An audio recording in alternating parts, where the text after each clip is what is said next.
Hello, welcome back to our channel, episode 16 already. And today we're going to talk about baseball. In honor of the bizarre 2020 Very bizarre. Major League playoffs that started today. By the way, I read yesterday that the Cubs got through the entire season without a single player testing positive for COVID. So Yeah, woo! that was pretty impressive. Very impressive. There were some ups and downs. The Cardinals lost a bunch of not lost players, but had a bunch of players test positive and lost several games and all that. But we got through it, and the playoffs officially started today. And the Cubs play their first game at home tomorrow. Which is going to be weird to have still no fans. Right. So it would be awesome why don't they just let us too? We could just be there. We could sit very far apart. One of my friends who happens to be a White Sox fan said that it would be kind of like the ultimate Chicago sports thing to have the Cubs and the White Sox play in the World Series with a completely empty stadium. Right. Which, by the way, is a possibility. The White Sox played today and they won, so they're ahead in their series, 1-0. It's such a strange thing this year because so 8 teams make the playoffs in each league, and instead of having the traditional wild card game, which is just one and done, they're playing these strange 3-game first round series, and they're playing them all in one location. So the Cubs since they are the number 3 seed in the National League, they're playing their 3 games at home against, ironically, I don't know if it's ironic, but they're playing the Marlins, which is, if you're a Cub fan, pretty interesting because in 2003, the Cubs came that close to the World Series. Super. But they lost in 7 games to the Marlins, who then went on to win the World Series. The Florida Marlins back then, not the Miami Marlins. But so there is a remote possibility that the Cubs and the White Sox could meet in the World Series. That would be so weird. It would be weird. It would be weird. And it's, if you're not from around here, you cannot necessarily appreciate the depth of the hatred between Cubs and Sox fans. Well, I'm not. I don't really fall into that trap. I like the Cubs, but We're definitely Cubs fans, but we're not like haters. But I don't hate the White Sox. But having family on the South Side. Yeah. Well, and I was thinking a lot about because it's been such a weird season. I mean, they didn't have any. They had a sort of a preseason, and everything got canceled, and then they did this very strange truncated season where they only actually played teams that were like in fairly close proximity. So the Cubs ended up playing the White Sox a lot during the regular season. And obviously they played St. Louis and they played Milwaukee and things like that.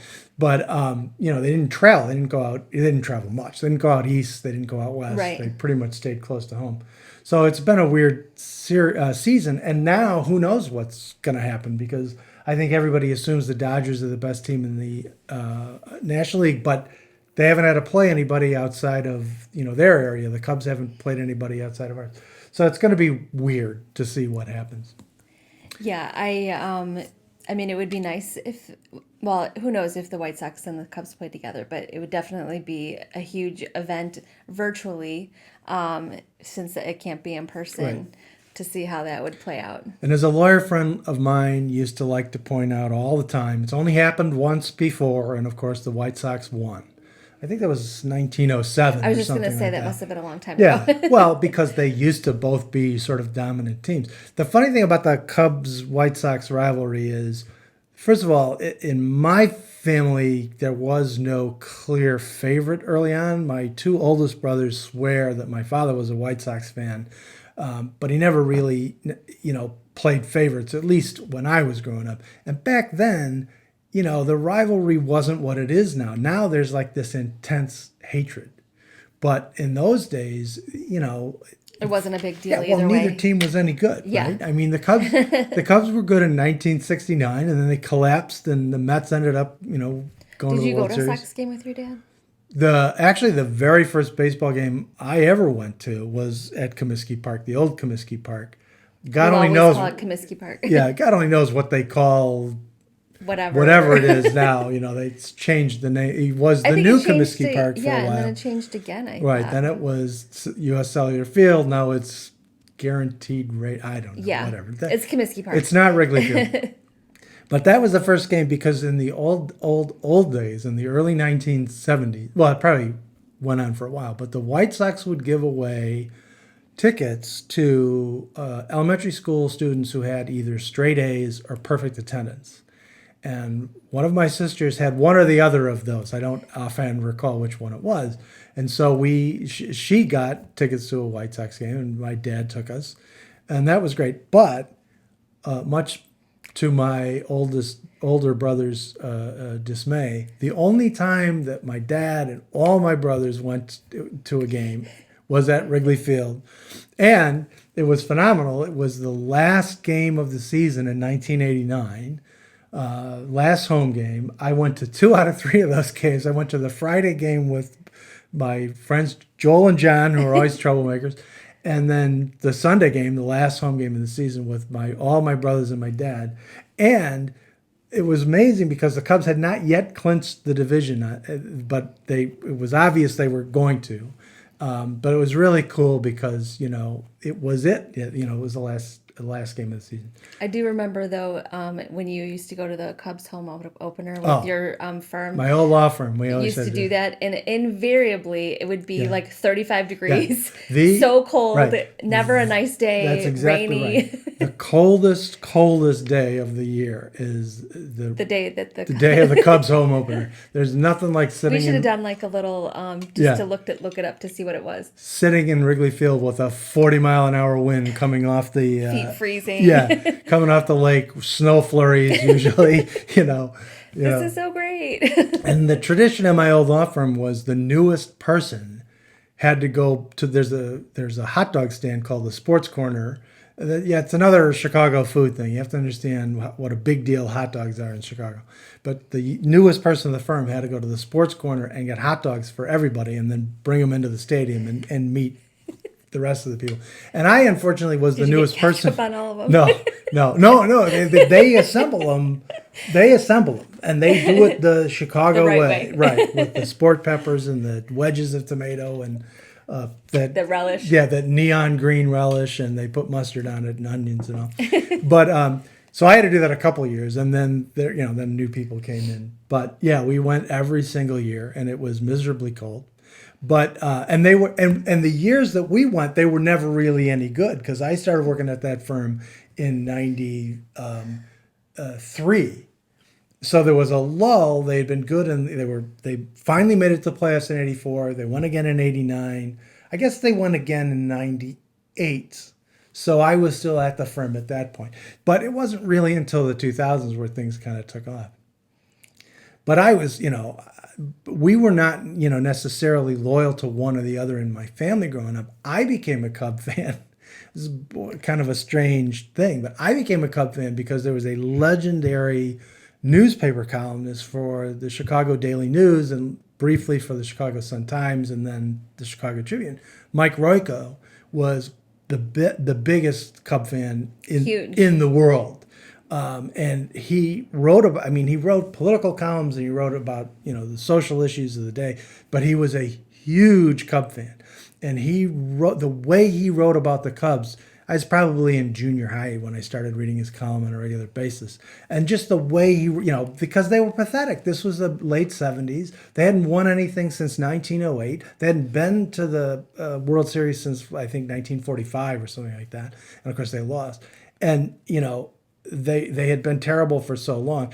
But he really captured this, sort of bizarre thing where you both loved the team and were like utterly cynical about the team at the same time. There was a guy who had developed this theory called the ex-Cub factor, where whatever playoff team had the most ex-Cubs on the team was guaranteed to lose. And in 1989, when the Cubs played the Giants, his theory was the Cubs would beat Mike Royko's theory was the Cubs would beat the Giants in the playoffs because the Giants had more ex-Cubs than the Cubs. Cubs had some ex-Cubs, but not as many as the Giants. It turned out to be wrong, unfortunately, because Yeah. the Giants won. That's funny. And then, obviously there's 2003, they lost to the Marlins in 7 games. After finally winning a playoff series, they beat Atlanta in a 5-game series, went to the National League Championship.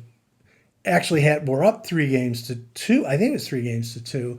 Had a chance to knock out the Marlins in Game 6. There was the famous interference play where Yes. Moises Alou couldn't make the play in left field.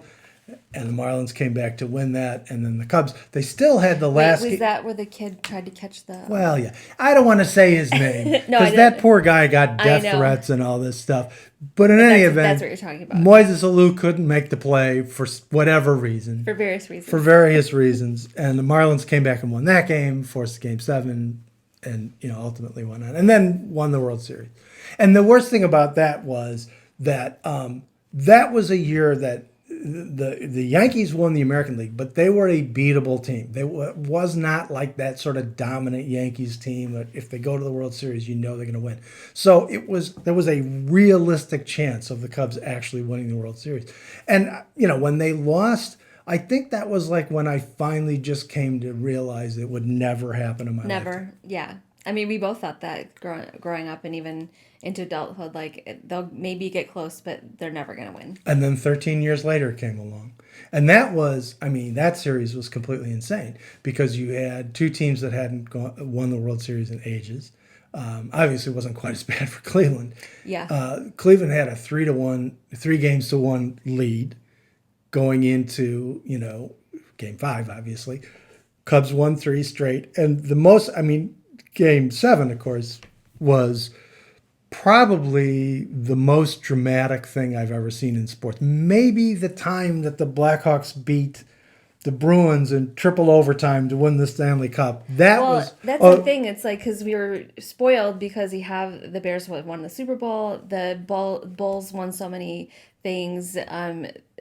We've just had so many teams that have done great. When the Blackhawks finally won the Stanley Cup, for a brief moment in time, Chicago was the only city that had the 4 major championships in a 25-year span between the Bears in '85 and the Blackhawks in 2010. The Bears obviously won the Super Bowl. The Bulls won 6 championships in the '90s.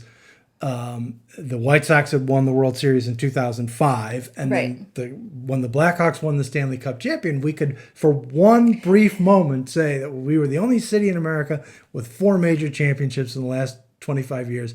And then the Boston Bruins won the Stanley Cup the next year, and now that Boston had obviously because of the Celtics and the Red Sox and the Patriots. So yeah. But then when the Cubs won in 2016, we had an edge again because we had 2 World Series teams, not just 2 World Series titles, but 2 different teams. And I'll try to fit in the story really quickly. But David and I went into the city when they had the rally because it was literally just a few blocks from my office where they were going to do like the little parade and everything. And as you can imagine, there were millions of people who also had the same idea. And we did think that we could get closer or close enough to see it. We kind of crossed Michigan Avenue. We started to see it. It was going to be at Grant Park, so we kind of like walked around. We did briefly see the caravan, but it was like not very close. But that was the part where we have never been in a crowd that tight together and that many people in our whole lives. So afterwards, it's like all breaking up and everything. People are trying to walk back. It took a half an hour. Wasn't it like 30 minutes? Oh, at least. To cross Michigan Avenue because the crowd, you just had to wait for like the crowd to just inch. And then at points, they were starting to like push, and stuff like that. It was like once we got across there and we were like opened out and the people were like, whew, we made it.